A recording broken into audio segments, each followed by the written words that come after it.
결국 전세 사기를 방지하기 위해 가장 핵심적인 방법은 내 보증금을 돌려받을 수 있는 안전장치를 마련해 두는 것이라고 할 수 있는데요.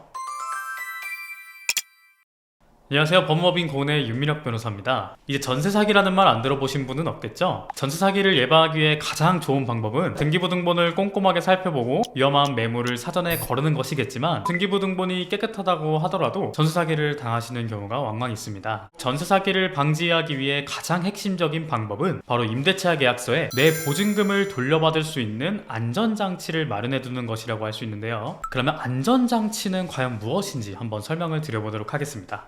작년 4월 주택임대차보호법에는 임대인의 정보 제시 의무에 관한 조항으로 제3조의 7이 신설되었는데요. 이 조항은 한마디로 임대인이 임대차 계약을 체결할 때 임차인에게 보증금 반환과 밀접하게 관련되어 있는 중요 정보들을 제시하여야 한다는 의무 규정입니다. 그러면 어떤 정보가 내 보증금과 관련되어 있는 중요 정보라고 할 수 있을까요? 주택임대차보호법이 임대인에게 정보 제공 의무를 부과하고 있는 중요 정보로는 총 두 가지가 있는데요. 첫째, 임대차 계약 대상 건물에 있는 다른 임차인에 관한 정보, 즉 확정일자 현황이 첫 번째 정보고요. 두 번째로는 임대인의 미납세금 현황입니다. 눈치가 빠르신 분들은 벌써 눈치채셨겠지만, 나보다 먼저 임대차 건물에 들어와 있는 다른 임대인의 정보, 그리고 임대인의 미납세금은 만약 내가 살고 있는 임대차 건물이 경매로 넘어가게 되었을 때 내 보증금보다 우선적으로 경매대금에서 배당받을 수 있는 그런 돈들입니다.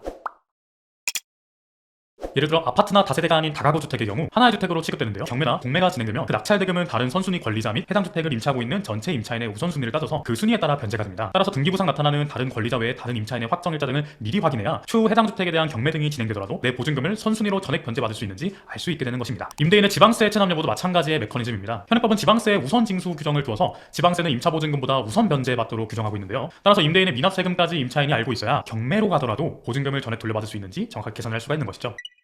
다만 임차인분들에게는 기쁜 소식이 있는데요. 관련 기사를 한번 보실까요? 최근 지방세법이 개정되어서 임차인의 확정일자가 지방세 변제 기일보다 우선하는 경우 임차인의 주택임대차 보증금을 우선해서 변제받을 수 있게끔 법이 개정되었습니다. 한마디로 임차인은 더욱 두터운 보호를 받을 수 있게 된 것입니다. 다시 돌아와서, 그러니 임차인에게 다른 임차인에 대한 정보나 임대인의 미납세금에 관한 정보는 내 보증금을 돌려받을 수 있는지와 아주 밀접하게 관련된 정말 중요한 정보라고 할 수 있겠습니다. 즉, 임대차 목적물의 가치에서 다른 선순위 임차인의 임대차 보증금과 임대인의 미납세금을 공제한 나머지 잔액이 내 보증금보다 훨씬 많다. 그렇다고 하면 그 매물은 안전한 매물이라고 생각하실 수도 있는 것이죠. 그런데 만약 임대인이 다른 임차인 현황이나 임대인의 미납세금에 관한 정보를 거짓으로 알려준 경우는 어떻게 할까요? 그대로 꼼짝없이 당하고만 있어야 할까요? 당연히 그렇지는 않겠죠. 법무부는 임대인이 제시한 정보가 사실과 다를 경우를 대비해서 표준임대차 계약서에 임차인의 계약 해제 특약을 신설했습니다. 그러면 표준임대차 계약서의 특약 내용을 한번 살펴볼까요?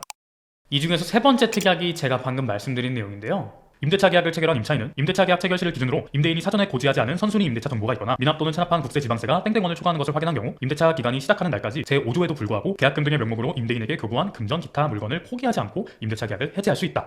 말이 복잡하지만 한마디로 임대인이 거짓으로 정보를 알려준 경우에는 임차인이 계약금을 냈어도 계약을 해지할 수 있고 계약금도 다시 받아올 수 있다는 것입니다. 다만 임차인분들은 계약 체결 직후부터 계약기간이 시작되기 전까지 임대인에게 고지받은 선순위 임차인에 관한 정보나 임대인의 미납세금에 관한 정보가 사실과 맞는지 꼭 확인을 해보셔야 합니다. 그래야 임대인이 거짓으로 나에게 정보를 알려준 것인지 확인해 볼 수 있겠죠. 그러면 선순위 임차인 정보와 임대인의 미납세금에 관한 정보는 어떻게 확인해야 할까요? 그건 다음 영상에서 저희가 자세하게 설명을 드릴 테니까 저희 채널을 구독, 알림 설정 해두신 뒤 해당 영상이 업로드되면은 꼭 한번 확인을 해보시는 걸 강력하게 추천을 드리겠습니다. 마지막으로 오늘 영상 내용을 크게 세 단계로 요약을 해보겠습니다. 자, 하나, 임대인은 임대차 계약을 체결할 때 임차인에게 선순위 임대차 정보나 임대인의 미납세금에 관한 정보를 꼭 알려주어야 하고, 둘, 임차인은 이 정보를 바탕으로 만약 임대차 건물이 경매에 넘어가더라도 내 보증금이 안전할지를 충분히 계산해 본 다음에 임대차 계약을 체결하고, 셋, 만약 임대인이 거짓 정보를 알려준 것이 드러났을 경우에는 임차인은